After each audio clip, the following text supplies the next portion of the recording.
Vegas delivered the spectacle and Verstappen took the crown. But who will shine in Qatar? Let's get into it.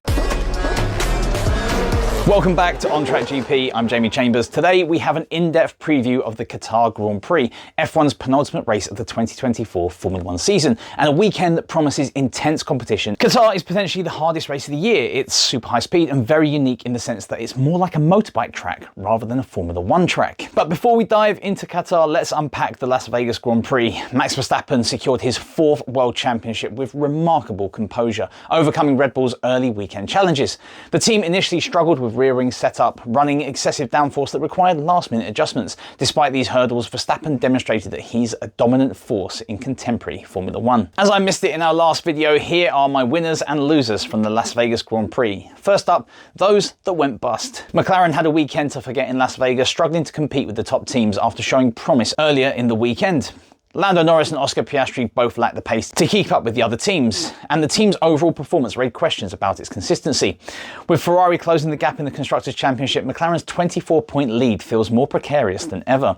Despite Qatar's sprint race offering extra points, this underwhelming performance is a stark reminder of the vulnerabilities in their otherwise versatile car. Williams' weekend went from bad to worse as Alex Albon's hopes of scoring points ended in a frustrating retirement. Already outpaced at the top teams and having little competition from behind, the team's recent form has been riddled with mishaps and poor luck. With Alpine leapfrogging Williams in the Constructors' Championship recently, the British team finds itself stuck in a demoralising spiral, unable to capitalise on opportunities during the closing races of the season. Although Ferrari gained ground on McLaren in the Constructors' Championship, the Las Vegas Grand Prix was a missed opportunity. The team's expectations for a strong result were dashed as their pace couldn't match Mercedes, and internal tensions flared after Charles Leclerc voiced frustrations over team orders. Ferrari's inability to challenge for the win and capitalise on McLaren's struggles leaves them regretting what might have been. And now for those that took the jackpot in Vegas. Mercedes was the standout performer of the weekend, delivering a dominant 1-2 performance led by George Russell. After struggling for much of the season as F1's 4th fastest team, their performances in Las Vegas marked a stunning resurgence. Lewis Hamilton's charge from 10th to 2nd underscored the team's race pace and strategy, offering a glimmer of hope for the remaining rounds and valuable insights for 2025. Max Verstappen, despite a modest 5th place finish, he emerged as a winner by clinching his 4th consecutive Drivers' Championship. In a season where his Red Bull hasn't been as dominant, Verstappen's consistency and strategic brilliance have shone through. The Las Vegas result exemplifies his ability to deliver under pressure, securing the title in style and further solidifying his legacy as one of F1's all-time greats. Finally, Haas driver Nico Hülkenberg had one of his strongest performances of the year, managing his tyres expertly to finish 8th and help the team leapfrog Alpine in the constructors' standings. His late overtake on Yuki Tsunoda showcased his racecraft and strategic execution, earning Haas crucial points in their battle for 6th. Hülkenberg's drive was a testament to his experience and adaptability, and one of the reasons he will remain in the sport next year. Time for my Qatar circuit overview. The Lusail International Circuit is a 5.830 kilometre permanent racing track characterised by its predominantly medium to high speed corners and minimal slow speed sections. With a flat surface and only one significant braking zone, the circuit demands medium to high downforce configuration that put extreme stress on the tyres and mechanical components. The track uniquely favours cars with strong medium to high speed cornering capabilities, creating a challenging environment for teams and drivers. The circuit's primary overtaking opportunity lies at turn 1, which features the only DRS zone located at the end of the pit straight. This section becomes critical for race strategy, with drivers looking to gain position through precise entry and exit. The high-speed cornering sequence generates significant lateral G-forces, requiring exceptional car setup and driver precision, while simultaneously testing the mechanical limits of the Formula 1 cars. Performance at Lusail is determined by a combination of aerodynamic efficiency, mechanical grip, tyre management and high-speed stability. The abrasive track surface coupled with high ambient temperatures creates additional challenges for the teams, potentially leading to complex tyre strategies and significant performance variations across different car packages. These characteristics make the Qatar Grand Prix a unique and unpredictable event in the Formula 1 calendar. Temperature will play a crucial role this weekend. Unlike the cool conditions in Las Vegas that unexpectedly favoured Mercedes, allowing Lewis Hamilton to surge from 10th to 2nd and George Russell to dominate, Qatar presents a different thermal landscape. The higher ambient temperatures will fundamentally alter tyre behaviour and car performance. I personally expect teams to run medium to high downforce configurations, a significant departure from the low drag setup seen in Las Vegas. This change suggests we'll witness a dramatically different competitive order. Tyre strategy will be critical this weekend. Pirelli's tyre selection underscores the circuit's demanding nature with the C1 hard, the C2 medium and the C3 soft tyre. The Losail circuit is notoriously punishing. Its abrasive surface and high load corners create extreme tyre wear. Last year's race was extraordinary. 54 pit stops transformed the event into essentially a sprint race. While circuit modifications might reduce pit stop frequency, we're still anticipating a complex two-stop strategy. My predicted approach will be one set of medium tyres and two sets of hard tyres. However, if curve modification doesn't sufficiently mitigate last year's challenges, we could see another mandatory three-stop race. So what are the overtaking opportunities and DRS in Qatar? Overtaking at Losail isn't straightforward. With just one DRS zone down the pit straight into turn 1, track position becomes paramount. Yet last year proved that strategic positioning could generate excitement. 48 on-track overtakes demonstrated that opportunity exists for the brave and technically skilled. The 2023 Qatar Grand Prix saw Max Verstappen continue his dominance, securing his 14th win of the season with a demanding drive from pole position.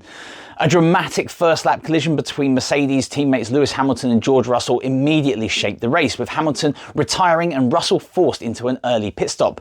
Verstappen capitalised on the chaos to build a comfortable lead and cruise to victory ahead of McLaren's Oscar Piastri and Lando Norris, who delivered another double podium performance for the team after stellar recoveries from mid-pack grid positions. The race was marked by a variety of challenges, including intense heat and stringent tyre regulations limiting stint lengths. Russell recovered impressively to claim 4th, while Ferrari's Charles Leclerc rounded out the top 5. Fernando Alonso battled through a burning seat and off-track excursions to finish 6th, followed by Esteban Ocon in 7th. Alfa Romeo celebrated their first double points finish of the season with Valtteri Bottas in 8th and Zhou Guanyu in 9th, while Sergio Perez salvaged a point for Red Bull despite multiple track limit penalties. Notable incidents included a pre-race withdrawal for Ferrari's Carlos Sainz due to a fuel system issue and a mid-race retirement for Logan Sargent, who succumbed to the punishing conditions. With the entire grid making at least 3 pit stops, Verstappen's masterclass and McLaren's resurgence stood out in a race defined by both attrition and strategy. Max Verstappen's 2023 performance remains our key reference. Pole position lap 123.778, top speed 322 km an hour, fastest race lap 124.31. Interestingly, the pole and fastest lap were remarkably close, highlighting the sprint-like nature of last year's event. Time for a bit of team analysis. Sauber showed some improvements in Vegas, but with a drastically different circuit this time out, it may not be enough to see them gain a point from this season. Williams are on a bit of a downward trend with glimpses of good performances. Reliability and driver error has ruined those performances in recent races, and Albon and Colapinto will be looking to salvage some pride in Qatar. RB were looking more competitive, though Lawson seems to have gone off the boil somewhat. Tsunoda is keen to impress, and I can see him landing more points for the team. Aston Martin have continued to fail to impress. Between driver error and underperforming car, they have slipped back into the midfield. Strong performances are certainly required from both drivers. Haas and Alpine, the midfield battle. The fight for 6th in the Constructors' Championship remains intense. Haas currently hold a slender 4-point advantage. Alpine's Brazilian Grand Prix promise was undermined by reliability issues and strategic errors, including a botched pit stop for Esteban Ocon. Could Hülkenberg's consistency give Haas the edge as the season draws to a close? Red Bull, with Verstappen's 4th championship secured, they will look to enter Qatar with mathematical and psychological freedom. The Losail circuit plays perfectly to their strengths: medium to high-speed corners, a flat track surface and minimal slow-speed sections. A fascinating subplot involves Sergio Perez. His qualifying performance have been notably inconsistent, if not poor. He now matches Max Verstappen's total career Q1 eliminations in just this season alone, a statistic that speaks volumes about his current form. Ferrari and Las Vegas revealed ongoing strategic challenges. Questionable pit strategies for Carlos Sainz and Charles Leclerc mirror their historical operational inconsistencies.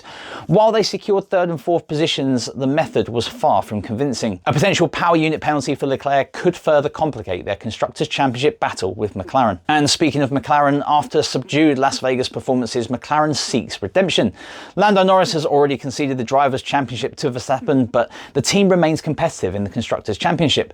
The Qatar circuit should suit their package, potentially offering them a strong platform to consolidate their lead before the final Abu Dhabi showdown. Finally, Mercedes. Their Las Vegas performance was a throwback to their dominant era. George Russell and Lewis Hamilton demonstrated remarkable race pace, with Hamilton's climb from 10th to 2nd particularly impressive. However, Qatar's high-speed characteristics characteristics differ significantly from Vegas. I expect Mercedes to return to their current performance norm, likely the fourth fastest team operating in a competitive bubble of their own. Okay, so my predictions continue to be way off, but if they weren't, it wouldn't be as funny. So my prediction for pole position will be Max Verstappen, leveraging Red Bull's circuit compatibility and his supreme qualifying performance. My top 5 prediction follows a similar theme. With the driver's title secured, I can see Verstappen pulling out all the stops in Qatar. So I'm going to say Max Verstappen takes the win, followed home by Lando Norris. Third will be George Russell. Fourth will be Carlos Sainz. And fifth will be Lewis Hamilton. Nico Hülkenberg will bring home points along with Piastri, Leclerc, Tsunoda and Perez. For me, the fastest lap will go to Lando Norris. Qatar promises a fascinating penultimate race. With the Constructors' Championship hanging in the balance and team dynamics constantly evolving, expect strategic complexity and high-intensity racing. Who will take the Constructors' Championship? Is it McLaren's to lose? And who will come second in the Drivers' Championship? Norris or Leclerc? As always, remember to like, comment, share and subscribe, and I'll see you at the checkered flag.